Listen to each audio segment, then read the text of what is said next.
Bom dia, boa tarde, boa noite. Sejam bem-vindos ao episódio 17 do Pimentelcast. Meu nome é Ronaldo Xavier, estou aqui com a doutora Thaís Queiroz, que vai apresentar o nosso convidado. Olá, pessoal. Sejam todos muito bem-vindos ao Pimentelcast. Hoje nós estamos aqui com o Dr. Fábio Andrade. Dr. Fábio, que é candidato a desembargador pelo 5º Constitucional do TJPB. Dr. Fábio, a gente quer dizer que é uma honra, é um privilégio ter o doutor aqui conosco no Pimentelcast. Seja bem-vindo. Eu que agradeço, Thaís, Ronaldo. Muito obrigado pelo convite. Para mim é uma honra poder falar para vocês, falar para o Pimentelcast. Eu estou à disposição para dialogar com a advocacia através do programa de vocês nesse momento. Muito obrigado pela oportunidade. Muito bem. Doutor, a gente quer saber, a princípio, assim, um pouco da sua trajetória profissional, um pouco sobre o doutor mesmo, até chegar a essa candidatura ao 5º Constitucional. Obrigado, Thaís. Eu sou nascido no Piauí, eu sou piauiense de nascimento, mas vim morar na Paraíba aos 13 anos. Eu sou de uma cidade chamada Picos, no Piauí, no sertão do Piauí. Sim. Morei lá há 13 anos. Meu pai é de São Mamede, aqui na Paraíba, e foi fazer a vida lá no Piauí quando serviu o exército. Conheceu minha mãe, casou, teve família e depois ele veio para cá em julho de 1990. Eu estava com 13 anos quando vim morar aqui em João Pessoa. Não conhecia João Pessoa, foi a primeira vez que eu vim. Me encantei pela cidade. Hoje eu falo que eu sou um piauiense de nascimento, mas paraibano de coração. Recentemente tive a honra de receber título de cidadão paraibano na Assembleia Legislativa. Agradeço muito aos deputados e às deputadas que aprovaram essa honraria para mim. Eu disse lá que já me sentia paraibano há muitos anos, mas quando você recebe oficialmente o documento, o título de cidadão paraibano, você sente um orgulho muito grande. Me formei na Universidade Federal da Paraíba, eu entrei na UFPB em 96, meu curso iria de 96 a 2000, Sim. Mas Federal sempre tem aquela grevezinha, eu acabei me formando ali no começo de fevereiro de 2001. Fiz o exame da OAB, fui aprovado e recebi a minha carteira no dia 29 de junho de 2001. Foi o dia que eu recebi a carteira, que eu me tornei advogado. Eu sempre falo, eu sou advogado desde o dia 1º de julho de 2001. Estou aí com mais de 23 anos de exercício de advocacia militante em todo o estado da Paraíba. Eu já tive a oportunidade de percorrer e de conhecer, Ronaldo, a Paraíba inteira através da advocacia. Então, a advocacia, dentre tantas outras coisas, a advocacia me deu também esse privilégio, o privilégio de poder conhecer a Paraíba toda, exercendo a advocacia no litoral, no sertão, no Cariri, no Curimataú, no Brejo, em todos os lugares, em todas as regiões da Paraíba eu já atuei. Coisa boa. Doutor Fábio, em uma das suas postagens no Instagram, que você reproduz um vídeo, uma frase sua me chamou muita atenção. Diz assim: o que a advocacia quer é ser ouvida. Enquanto procurador-geral do Estado, que medidas o doutor Fábio tomou já como procurador para que a advocacia tivesse mais acesso? E que exemplos o doutor traz como procurador-geral do Estado que podem também ser replicados no caso do doutor chegando a ser desembargador? Eu tive 19 anos de advocacia militante ininterrupta antes de ter a honra de ser Procurador-Geral do Estado. Eu fui nomeado Procurador-Geral do Estado no dia 30 de abril de 2019, tomei posse no dia 2 de maio de 2019. Eu cheguei na Procuradoria-Geral do Estado num momento difícil, um momento que a Procuradoria estava passando por uma crise institucional, uma certa dificuldade de relacionamento do então Procurador-Geral com os procuradores. E quando lá cheguei, eu procurei primeiramente pacificar a Procuradoria, o ambiente da Procuradoria, voltar a ter uma relação institucional entre o Procurador-Geral e as procuradoras e os procuradores do Estado. E enquanto eu fui Procurador-Geral do Estado, eu tenho muita honra, muita satisfação de dizer, o gabinete do Procurador-Geral sempre teve portas abertas para os procuradores, as procuradoras, os assessores jurídicos, os secretários e secretárias, mas sobretudo para o público em geral. E principalmente para a advocacia. Eu fui Procurador-Geral do Estado, Ronaldo, por 5 anos. Sim. Advogado nunca precisou marcar horário para ser recebido Coisa comigo boa. de uma maneira mais formal, através da secretária ou através de chefe de gabinete. Todos os advogados que me conheciam, que tinham contato comigo, sempre que precisaram de alguma reunião, algum contato institucional comigo na Procuradoria, muitos me ligavam, mandavam WhatsApp, muitos inclusive perguntando: eu preciso fazer uma reunião com você, qual o telefone da secretária, qual o telefone da sua chefe de gabinete para marcar? E eu sempre dizia: não precisa não, está marcado. Dia tal, hora tal, pode ir, já está marcado por aqui. Está agendado. Está agendado. E muitas vezes até sempre perguntava: qual é a questão? Me adianta um documento se eu puder resolver. Eu tive muitos advogados, colegas do interior, que me pediam certidão, acesso a documento de processo, e eu sempre dizia: manda aqui o número, eu encaminho para o procurador tal, para o procurador Y. Eu sempre procurei dinamizar essa relação e esse contato. Eu, durante os 5 anos que tive como procurador-geral, eu tive muita satisfação de contar com uma equipe muito coesa, muito unida. Eu sou muito grato aos procuradores do Estado, às procuradoras do Estado, a todos os assessores jurídicos que me ajudaram a fazer um mandato diferenciado do que se via até então na Procuradoria. E deixei também com a realização de concurso público, 14 anos sem fazer concurso público. Quando eu assumi, nós fizemos um concurso assim que a pandemia permitiu. Então, logo foi permitido um mínimo de aproximação ali na pandemia. Nós fizemos um concurso. Esse concurso inicialmente era para 12 vagas. Depois eu conversei com o governador, nós aumentamos para 18 vagas e já próximo agora à minha saída, eu coloquei mais 2 vagas. Então, quando eu deixei a Procuradoria, no dia 5 de julho de 2024, eu deixei a Procuradoria com 20 novos colegas, procuradores e procuradoras, contratação de um software de gestão processual muito bom, com inteligência artificial, para dotar os procuradores e as procuradoras de um instrumento de trabalho que permitirá otimizar muito o trabalho deles. E essa é, sem dúvida nenhuma, Ronaldo, uma grande marca da minha gestão como procurador-geral. O diálogo sempre aberto com a advocacia, com a sociedade e com os demais poderes. Eu também assumi a Procuradoria no momento em que o Poder Executivo estava numa certa crise institucional de relacionamento com os demais poderes e com os órgãos. Dialoguei muito com o Ministério Público, com o Tribunal de Contas, com o Poder Legislativo, com o Poder Judiciário, para fazer uma aproximação institucional do Poder Executivo com os demais entes e com os demais poderes. Então, o diálogo muito aberto, para mim, sempre foi uma marca enquanto fui Procurador-Geral do Estado. Essa é uma parte da minha trajetória que eu ofereço também à advocacia como prova de que, se eu for desembargador, eu levarei para lá exatamente a mesma conduta. Como você bem disse, uma das coisas que eu falei muito ao longo dessa caminhada, quase 2 meses aí de campanha, é que a advocacia precisa e quer ter mais acesso ao judiciário. Precisa e quer ser ouvida e escutada, ouvida com atenção, ouvida com respeito às suas prerrogativas. Em uma outra entrevista eu também falei, Thaís e Ronaldo, que quando se prestigia as prerrogativas da advocacia, o judiciário não está atuando numa pauta corporativa. Prestigiar, valorizar, respeitar a prerrogativa da advocacia é uma forma do próprio Poder Judiciário melhorar o seu trabalho, porque somos nós, advogados e advogadas, que levamos a demanda para o judiciário. Então, quando o advogado tem sua prerrogativa respeitada, tem o seu direito de trabalhar garantido, isso melhora não só a atuação da advocacia, mas melhora a prestação jurisdicional que o Poder Judiciário faz. Então, eu tenho uma trajetória como Procurador-Geral do Estado, como conselheiro da OAB. Eu já fui conselheiro da OAB 2 vezes, já fui membro de diversas comissões da OAB, inclusive do Conselho Federal. Então, quando eu falo sobre dar espaço para a advocacia, dar atenção para a advocacia, defender prerrogativa de advocacia e diálogo com a advocacia, não é conversa de candidato, não. Isso é um espelho da minha trajetória profissional ao longo de 23 anos. Excelente. Ok, doutor. Doutor Fábio, em relação aos 2 desembargadores que estão atualmente e entraram pelo 5º Constitucional, qual será o seu diferencial, acaso o doutor seja escolhido? Eu acho que nós temos uma representação já boa.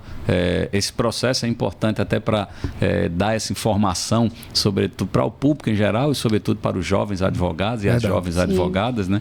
Nós temos 2 representantes no 5º, ambos escolhidos pelo esse processo de eleição direta. O processo até 2007 não era de eleição direta, era uma eleição indireta, era o conselho quem fazia essa escolha.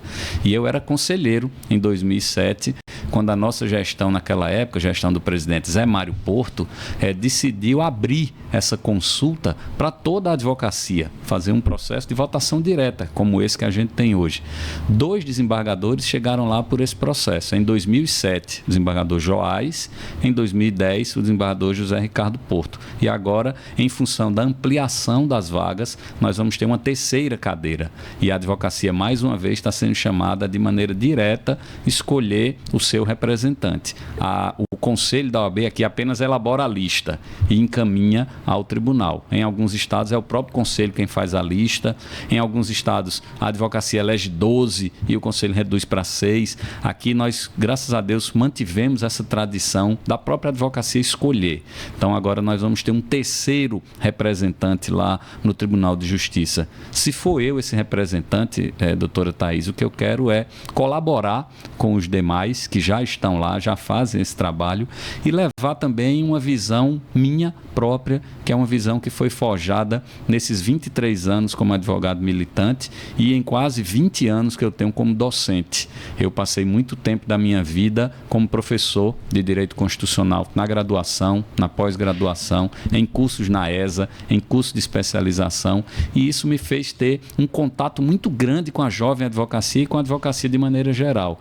Então eu quero ir para o tribunal, me somar aos 2 colegas que já estão lá e apresentar para a advocacia e para o tribunal a minha visão de que quanto mais diálogo institucional houver entre a advocacia e o Tribunal de Justiça, melhor será a prestação jurisdicional. Porque, como eu disse, valorizar a prerrogativa do advogado, valorizar a atuação profissional do advogado não é uma pauta corporativa, é uma pauta de valorização da sociedade e é uma pauta de valorização do próprio trabalho do Poder Judiciário. A advocacia é quem leva a demanda para o Judiciário. Então, se a advocacia é respeitada, é valorizada, se a advocacia tem suas prerrogativas valorizadas pelo Poder Judiciário, melhor será o trabalho do próprio Judiciário. Essa é uma das coisas que eu pretendo fazer lá. Somar aos demais colegas para ampliar esse diálogo do Judiciário com a advocacia. Doutor Fábio, aproveitando esse gancho, eu quero ouvir sua opinião como professor de Direito Constitucional. A atuação do STF atualmente vem sendo muito criticada, principalmente pela maneira que a advocacia vem sendo tratada. Nós temos advogados que não têm acesso muitas vezes aos processos, nós temos o Estado juiz conduzindo a produção de provas, nós temos o Ministério Público que não é respeitado em suas decisões. E eu queria saber como é que o doutor Fábio, como professor de constitucional, avalia o que está acontecendo no âmbito nacional e principalmente em relação ao Supremo Tribunal Federal. Eu fui perguntado sobre isso, Ronaldo, por coincidência, na minha sabatina aqui de João Pessoa. Sim. Nós participamos de 4 sabatinas, né? Todos os candidatos e candidatas, nós participamos de 4 sabatinas. Campina Grande, Guarabira, Souza e João Pessoa. Em João Pessoa fui perguntado sobre isso pelo professor Disseu Galvão, grande professor aqui da Universidade Federal da Paraíba e do Unip, foi meu colega, inclusive, no Unip, e eu dizia ao professor Disseu nessa resposta e a todos que estavam lá, e repito aqui, a gente hoje fala assim, ultimamente está difícil explicar as decisões do Supremo, ultimamente está difícil falar sobre as decisões do Supremo, e eu digo sempre isso, eu falo isso há 20 anos, desde que eu sou professor da graduação, que eu digo que às vezes não é fácil explicar determinadas decisões, determinados posicionamentos do Supremo Tribunal Federal. É bem verdade que ultimamente as pessoas acompanham mais isso, por conta da TV Justiça, por conta da internet, por conta de meios de comunicação como o Pimentelcast, que acaba aproximando muito, não só quem é da área jurídica dos temas nacionais, mas também quem não é, porque esse é um programa que tem audiência não só do público mais localizado da advocacia, mas do público em geral. Mas essa dificuldade de entender as decisões do Supremo em um determinado momento não é coisa nova, isso é coisa antiga. Como eu disse a vocês, desde 2004 eu falo sobre isso. Agora, isso é um tema importante. É um tema importante porque isso tem a ver, a meu sentir, com a segurança jurídica e a atuação do Poder Judiciário. Eu falei na sabatina também, nessa resposta e em outra.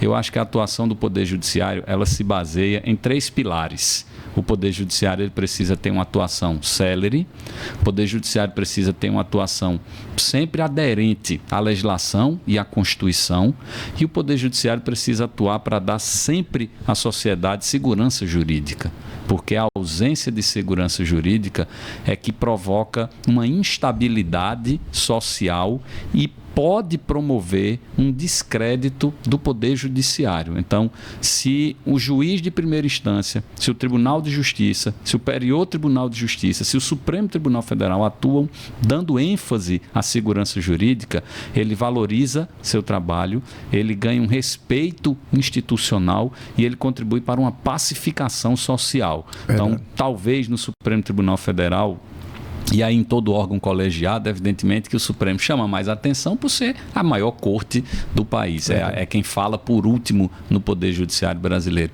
Talvez precise haver cada vez mais, Ronaldo, Thaís, uma valorização do princípio da colegialidade. Afinal, um tribunal é um órgão colegiado.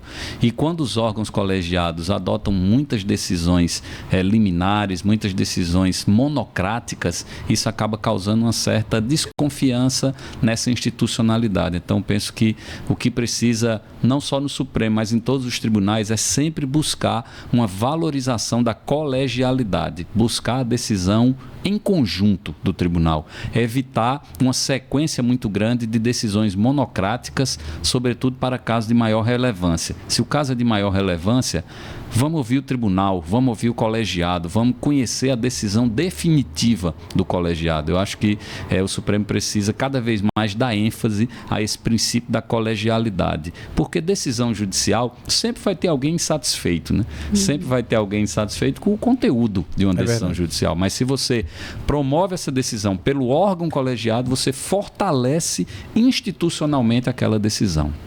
Excelente. Ok, doutor. Em relação à forma que a paridade foi desenhada nessa eleição do 5º Constitucional, o doutor, como conselheiro estadual, teria votado, teria feito algum tipo de modificação? Desde o começo, antes de ser candidato, ainda na condição de Procurador-Geral do Estado, eu fui perguntado sobre essa questão da paridade, Thaís. E eu disse lá e repeti a campanha inteira, e acho que vai ser a última oportunidade que eu vou ter de falar sobre isso, vai ser aqui.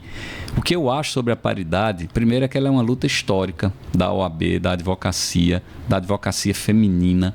Agora, eu acho que a OAB está devendo sobre a paridade. Está devendo o quê? Está devendo uma regulamentação nacional sobre a paridade. Só para vocês terem uma ideia, nós estamos com 2 processos abertos neste momento de 5º Constitucional. Tem um processo aqui na Paraíba e tem um processo lá no Espírito Santo. Inclusive, o ex-procurador-geral lá do Espírito Santo, meu amigo Jasson Hubner, é candidato. Ele também deixou a Procuradoria-Geral do Estado para ser candidato lá. Aqui nós temos paridade, lá no Espírito Santo não tem. No ano passado, nós tivemos processo de 5º Constitucional na Bahia, lá teve paridade. Nós tivemos processo de 5º Constitucional em Alagoas, lá não teve paridade. Então, o que eu penso é que o Conselho Federal da OAB está devendo uma regulamentação nacional, que diga, sempre que houver vaga do 5º Constitucional, tem que ter paridade em todos os lugares. Como, aliás, o Conselho já faz em relação à eleição da OAB. Em relação à eleição da OAB, já existe paridade. na formação das chapas. Então, por que não o próprio Conselho Federal editar uma resolução dizendo, sempre que houver eleição de quinto constitucional, a lista da OAB é paritária. E aí não haveria surpresa para ninguém, não haveria dificuldade de compreensão para ninguém, porque isso já seria um fato extremamente natural. As pessoas já diriam, não, essa questão da paridade é uma pauta da OAB. Em todos os estados, quando se faz lista de quinto, tem paridade. Então, eu penso que a OAB está devendo essa regulamentação nacional, que é importante porque valoriza a participação da mulher no processo eleitoral da OAB. E gerar uma uniformização, né, em todos os estados. Doutor Fábio, em relação à advocacia sertaneja, o doutor é oriundo da cidade de Picos, interior do Piauí, tem a família também no interior da Paraíba, e a gente vê muitas vezes o advogado se deslocando 300, 400 quilômetros, vem aqui para a capital para despachar com um desembargador, e aquilo que estava agendado, de repente, se tem a notícia, hoje eu não tenho como despachar, ou não acontece isso, e às vezes o advogado tem que procurar uma forma de se manter aqui na capital. Às vezes 1 dia, 2, até que consiga realmente despachar. Como desembargador, como é que a gente evita uma situação, até um constrangimento como esse? Eu falei lá, eu fiz o meu registro de candidatura, Ronaldo e Thaís, no dia 11 de julho. E no dia 12, era uma quinta-feira. No dia Sim. 12 eu resolvi aqui umas questões pessoais, na sexta, e no sábado eu viajei para o sertão. Eu sempre dizia, se eu for candidato a desembargador, eu vou começar a minha campanha lá pelo sertão.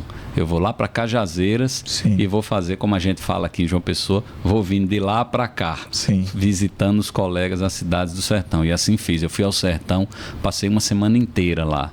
E lá no sertão, em Cajazeiras, em Sousa, em Pombal, em Patos, eu sempre dizia, quando eu vou ao sertão, eu não digo assim, eu vou ao sertão, eu digo eu volto, porque eu sou sertanejo. Eu nasci na cidade de Picos, que é no sertão do Piauí, morei 13 anos lá, e o meu pai tem origem no sertão da Paraíba. Então eu sempre falo, eu não vou ao sertão, eu volto ao sertão. E lá eu dizia, a gente precisa aproximar o advogado sertanejo do judiciário, sobretudo do Tribunal de Justiça.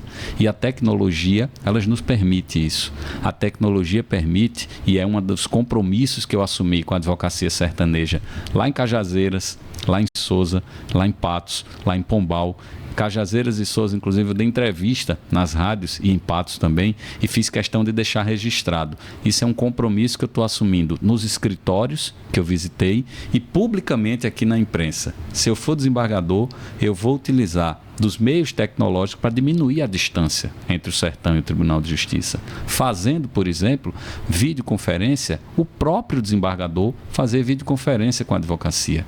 Porque, com todo o respeito que merece e que deve ter as assessorias dos gabinetes, o advogado quer, o advogado precisa, é despachar com o próprio desembargador. É tratar o processo com o próprio desembargador. Então é muito ruim para a advocacia quando ela pede esse acesso e não consegue.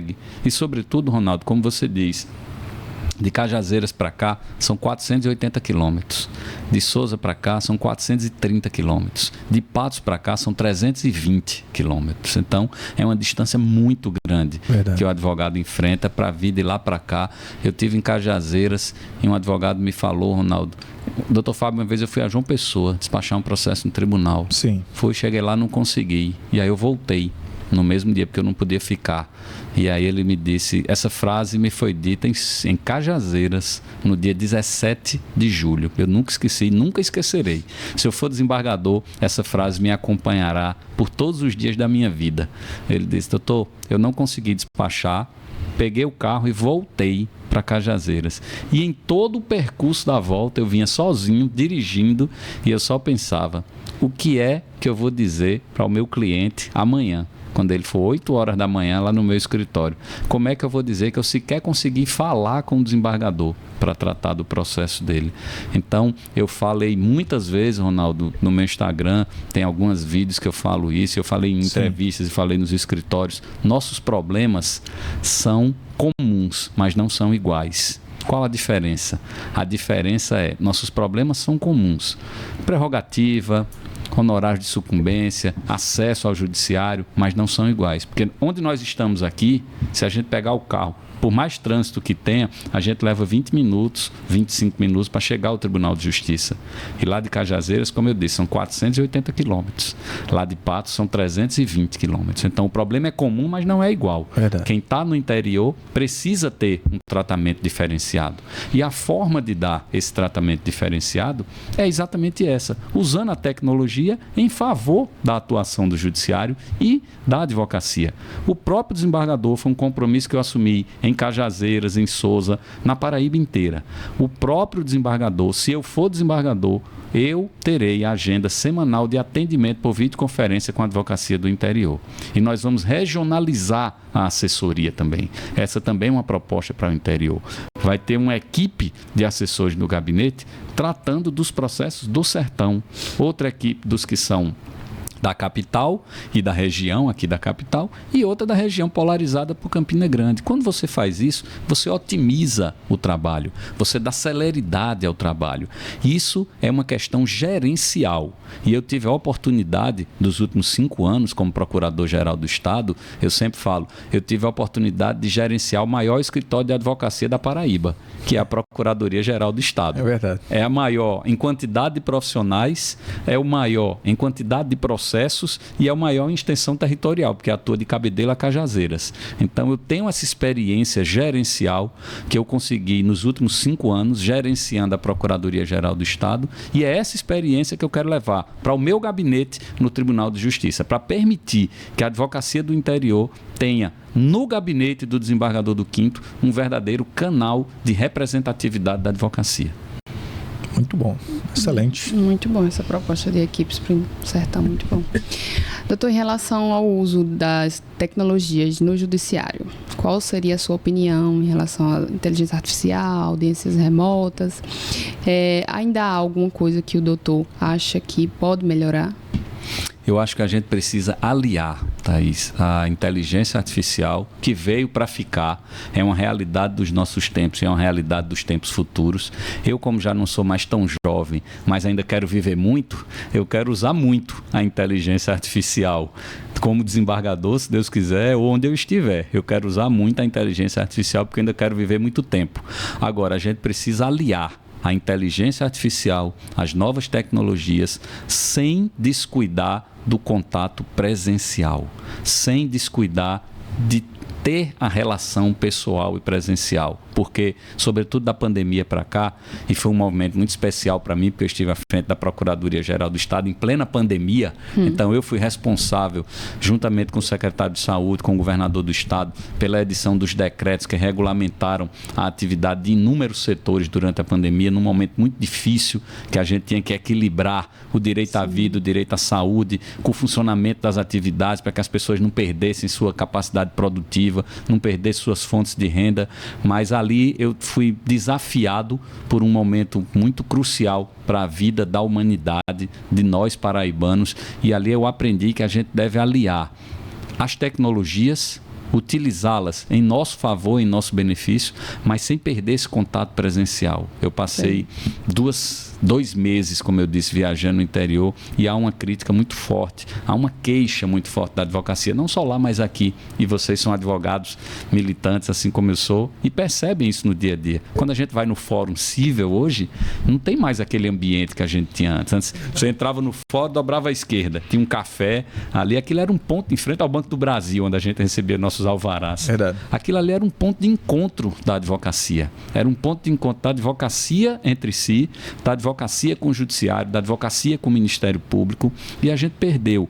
É muito importante o uso da inteligência artificial, o uso da audiência por videoconferência, o uso do PJE, o uso do WhatsApp como meio de fazer uma atuação profissional, mas isso sem perder de vista o contato presencial, porque muitas vezes acontece, e eu sempre falo isso, eu vivenciei isso como advogado e vivenciei até mesmo como Procurador-Geral do Estado, chegar para tentar falar com um assessor de um juiz, despachar com um assessor de um juiz e dizer, não, doutor, o senhor tem que mandar um WhatsApp. Mas aí eu dizia, sim, mas eu já estou aqui. Se ele tiver aí, eu já falo logo, já resolve, já adianta. Então, o uso da tecnologia é fundamental. Eu falei de um exemplo agora há pouco, fazer audiência por videoconferência para diminuir a distância. Então, videoconferência, PJE cada vez mais otimizado, servindo bem a advocacia, WhatsApp, e-mail, qualquer que seja a inteligência artificial usada, sim, agora usada ao lado das questões que são muito caras para a humanidade, que é o contato presencial. O uso da inteligência artificial é, como eu disse, uma realidade que não tem volta. Ela só vai avançar. Sim. E que ela avance de uma maneira que seja positiva para o judiciário, para a advocacia e, o mais importante, para a sociedade, que é quem é a beneficiária do serviço prestado pelo Poder Judiciário. Doutor Fábio, vamos falar desse tema que a gente não pode fugir dele, que é a questão das custas. O doutor é natural do Piauí, estado do Piauí, e agora cidadão paraibano. E, curiosamente, Piauí está em primeiro lugar com as custas mais caras, segundo lugar o estado da Paraíba. E a gente olha também para estados vizinhos como Pernambuco, que estão no outro extremo, ou seja, tem custas mais baratas. E estados também pobres, né, como Rondônia, Roraima, que não tem uma estrutura tão grande como o estado de São Paulo e tem custas mais baratas, figuram num outro lado. Por que é que existe essa dificuldade na Paraíba com essa questão das custas? O que é que pode ser feito? Por que é que o tribunal não procura uma solução? O que é que falta? Eu também fui perguntado sobre isso na sabatina, salvo engano, de Guarabira. Na Sabatina de Souza, perdão. E eu disse, foi a primeira pergunta que me fizeram. E eu disse lá, a advocacia exige coragem de todo mundo. Você não pode ser advogado se não for corajoso. E eu estou enfrentando esse processo, estou me submetendo ao julgamento dos colegas para compor a lista sêxtupla. Se Deus quiser e for essa a vontade de Deus e dos colegas, da maioria, eu estarei na lista sêxtupla e vou ao tribunal pedir voto para estar na lista tríplice. Mas a advocacia exige coragem, postura e posicionamento. E lá na sabatina eu falei, aqui eu repito, a gente precisa enfrentar esse problema das custas na Paraíba. Nós temos as custas mais altas do Brasil e se é fato, e isso é fato e é verdade, que o tribunal não pode por si só resolver o problema das custas, porque isso depende também de uma atuação do Poder Legislativo e de uma atuação do Poder Judiciário, mas é fato que a gente não pode ter as custas mais altas e muita dificuldade na concessão da justiça gratuita.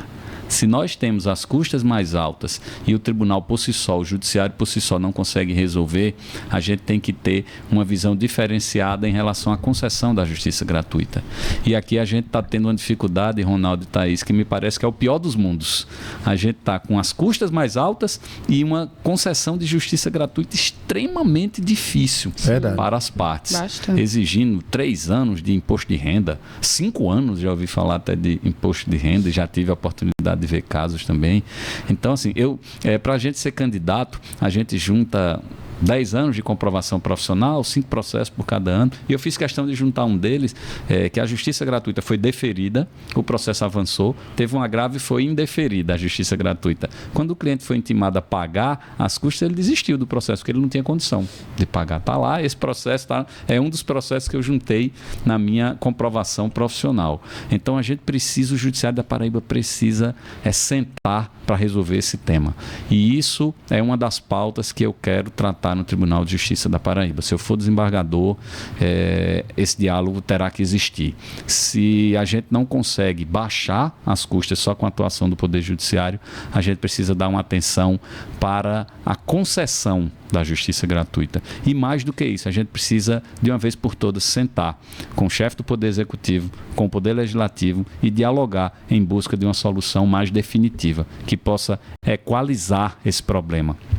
Manter um fluxo de recursos com as custas, sim, para o Poder Judiciário, para o funcionamento da sua existência, mas tendo em conta que nós somos um estado pobre do país, que a nossa população que precisa do Judiciário não tem condição de arcar com as custas muito altas, e tendo em vista uma coisa que está na lei.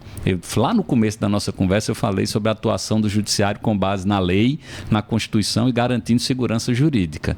A lei não fala em miserabilidade para a concessão da da justiça gratuita. Verdade. A lei fala em hipossuficiência. Sim. Então, a pessoa não precisa estar num estado de miserabilidade para ter justiça gratuita. Ela precisa apenas ser hipossuficiente. E ela pode ser hipossuficiente ganhando um salário mínimo ou ganhando 5. Sim. Depende do valor das custas. Verdade. E se aquele recurso fará falta ou não para a sua subsistência.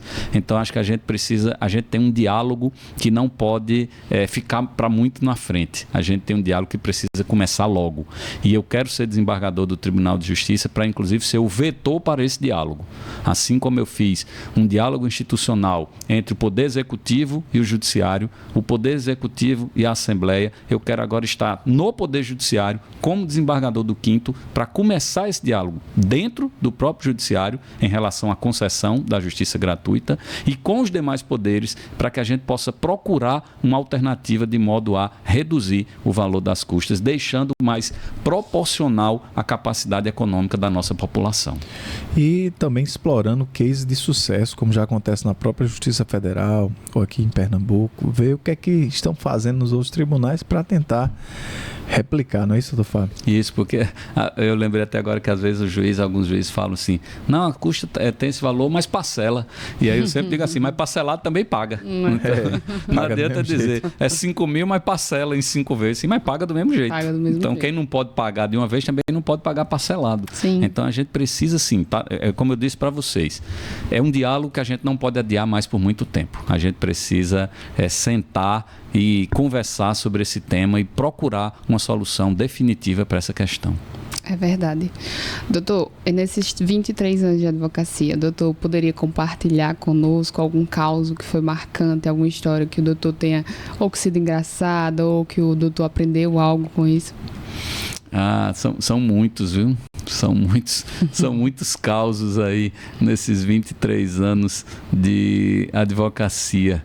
Eu lembro de tanta coisa. Eu comecei a advogar muito jovem. Eu comecei a advogar com 24 anos e eu fiz a advocacia eleitoral durante grande tempo da minha vida. E a advocacia eleitoral, ela tem uma questão sui generis, né? Porque ela, além de mexer com a subjetividade própria do cidadão, isso na advocacia em todo lugar, a advocacia eleitoral tem também a paixão política, né? Tem também a paixão ali do cidadão. E eu lembro que numa determinada oportunidade, eu fui num município do interior, não vou dizer aqui qual, mas eu fui num município do interior para fazer uma audiência. Eu às vezes brinco dizendo, Thaís, com os advogados mais jovens, eu sou de um tempo que não tinha audiência por videoconferência não, viu? Então se você ia advogar em Cajazeiras, tinha que pegar o carro e ir para lá. Se você ia advogar em Patos, tinha que pegar o carro e ir para lá. Verdade. E até bem pouco tempo. Isso a audiência de videoconferência é muito recente, isso, né? É verdade. E uma vez eu tive uma audiência no interior da Paraíba, no Alto Sertão da Paraíba, e saí daqui já um pouco mais tarde, porque tinha compromissos profissionais aqui, e aí fomos numa distância enorme para chegar lá, e chegamos na cidade quase meia-noite já, e sem jantar, porque tiramos direto, senão demorava muito para chegar, eu e um colega. E a gente chegou, quando foi chegando na cidade, disse, rapaz, onde é que a gente vai arrumar um canto para comer aqui? Aí vamos chegar, a gente vai procurando, aí sai olhando um cantinho, outro assim aberto, e um localzinho aberto, a gente chegou, aí pedimos alguma coisa lá para comer, e a pessoa do interior é sempre muito perspicaz, né? E olhou assim, vocês são daqui? Não somos não. É advogado, né? Eu tô vendo aí pela roupa, advogado. Vieram fazer o que aqui? Aí eu disse, a gente veio trabalhar, tem uma audiência aqui amanhã. Aí, isso a gente sentado já pedindo, fazer. Tá aberto ainda? Tá aberta a cozinha? Tá, sai, né? Tá bom. Aí a gente ficou por ali, estamos trabalhando, amanhã a gente vai trabalhar. Aí eu quero o próprio proprietário do agente. Aí ele olhou assim e fez, vocês vieram fazer audiência de quê aqui? Aí eu disse, uma audiência da... Aí eu, como já experiente no negócio, eu já olhei assim, eu disse, é uma audiência da eleição, sobre a eleição daqui. Ah, é? É. E vocês são advogados de quem? Aí pegou. Aí eu já experiente, Ronaldo, aí eu disse, olha, A gente, deixa eu lhe fazer uma coisa. Vamos primeiro fazer os pedidos, aí o senhor prepara, traz. Quando o senhor trouxer, que a gente estiver comendo, eu vou dizer de quem é que a gente é advogado. Aí ele ficou rindo assim, o meu colega ficou... Aí ele, não, tá bom. Aí foi lá, tirou o pedido, veio, dito e feito. Quando a gente comeu, estava terminando, ele chegou com a conta. Pedimos a conta, ele chegou. Tá aí, doutor, a conta. Agora é a hora do senhor dizer, o senhor é advogado de quem? Aqui nessa audiência que vai ter amanhã. Aí eu disse, de fulano de tal. Aí ele olhou e fez, doutor, o senhor é muito sabido, viu? Porque eu vou lhe dizer, se o senhor tivesse dito antes, eu não tinha servido o senhor aqui não, porque eu sou do outro lado. Aí a gente riu, disse, tá vendo? Ó? Tá vendo como advogado tem sempre que estar precavido? Eu olhei e disse, só tem esse canto para eu comer, porque é o único que está aberto. Se eu disser aqui e errar, se eu disser e errar e for do lado oposto àquele, eu vou dormir com fome. Então são causos que a gente conta e que só a experiência faz com que a gente tenha, inclusive, esse jogo de cintura para isso, porque às vezes é muito comum, lamentavelmente, isso é um caso pitoresco, engraçado, mas que nos leva a falar de uma realidade que, lamentavelmente, às vezes o advogado é confundido com a figura do cliente. Sim, né? Com isso, certeza. Inclusive, pelo próprio judiciário. A advocacia criminalista, às vezes, sofre muito isso na pele. Né? O advogado criminalista, às vezes, é confundido com a figura do cliente. E eu sempre digo, isso não pode acontecer. Porque o advogado é o advogado, o cliente é o cliente. O advogado existe para fazer a defesa dos clientes, mas ele não pode ser confundido com a figura do cliente. Eu, como fiz advocacia na área eleitoral há muito tempo, tenho uma experiência muito grande com isso, que eu falo sempre. A advocacia criminalista sofre muito com isso. Às vezes o advogado é discriminado pelo próprio judiciário, às vezes até pelo próprio advogado, colega advogado, porque faz a advocacia criminal. E a gente nunca pode perder de vista isso. O advogado jamais pode ser confundido com a figura do cliente. Isso é uma coisa que deve estar presente para o judiciário e para a sociedade como um todo. Doutor Fábio, essa questão ela já não impacta diretamente na questão das prerrogativas também? Como é que a gente faz para educar também o próprio judiciário, educar os servidores nesse sentido, para que haja mais respeito às prerrogativas? O que é que pode ser feito? Outro dia eu estava, há uns 2 anos, num diálogo, quando voltou, a pandemia acabou, foi voltando o presencial, e aí eu estava lá no tribunal, uma vez aí a pessoa comentando sobre isso, porque na época da pandemia, rapaz, era muito bom, porque você ficava todo mundo ali concentrado, trabalhando, os advogados não iam muito no fórum, não iam muito no cartório, aí não atrapalhava ali a rotina do dia a dia, aí sabe, e foi falando assim, não atrapalhava o serviço lá do cartório, aí eu fiquei olhando assim, aí ele disse, aí ele sentiu que eu fiquei olhando assim meio estranho, aí ele disse, não, tô falando, porque o senhor sabe, né? Ali tá todo mundo trabalhando, né? Aí chega uma pessoa, puxa um assunto, aí acaba atrapalhando o trabalho. Aí eu olhei e disse, fulano, deixa eu só lhe fazer aqui, eu concordo com você. Ali tá todo mundo trabalhando, inclusive o advogado, né?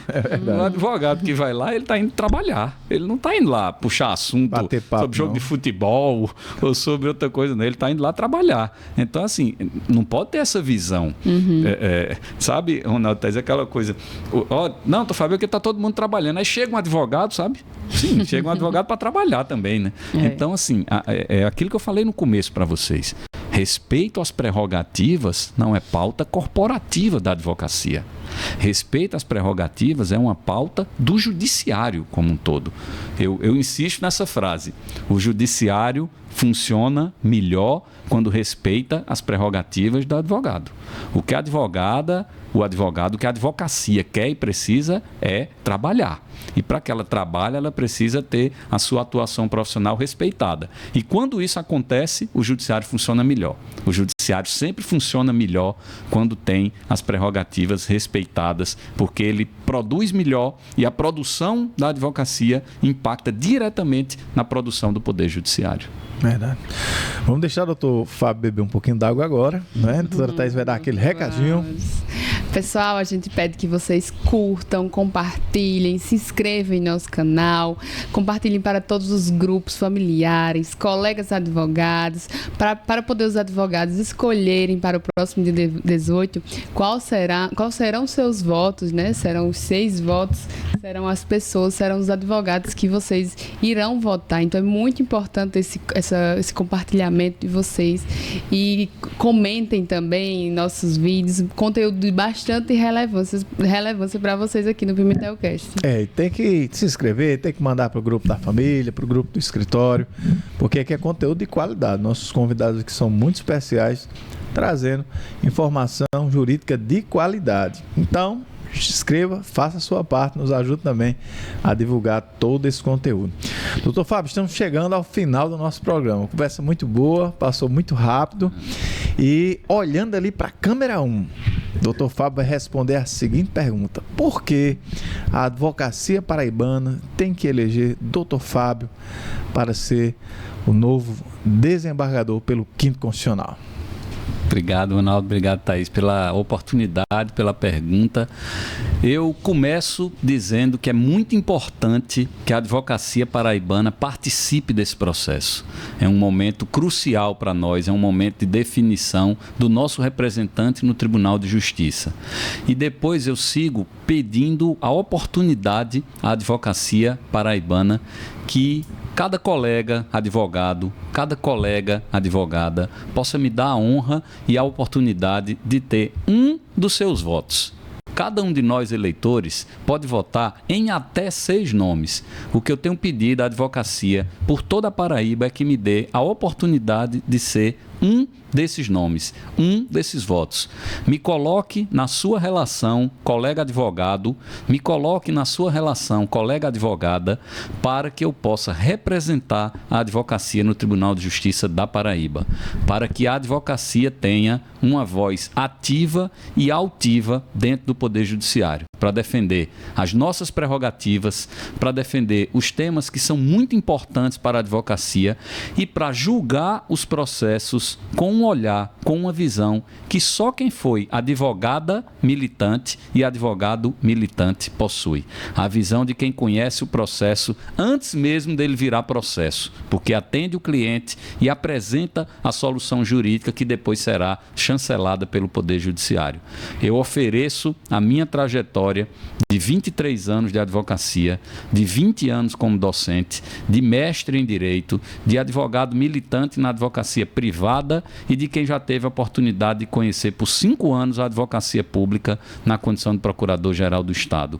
Eu ofereço a minha trajetória, eu ofereço o meu compromisso com a advocacia. Se eu for desembargador, a advocacia da Paraíba terá uma voz ativa e altiva na defesa dos advogados e das advogadas da Paraíba dentro do Tribunal de Justiça. Para isso, como eu disse, cada um de nós pode votar em até 6. Eu peço a oportunidade de ser um dos seus votos, Fábio Andrade, número 107, na eleição do dia 18 de setembro da Paraíba.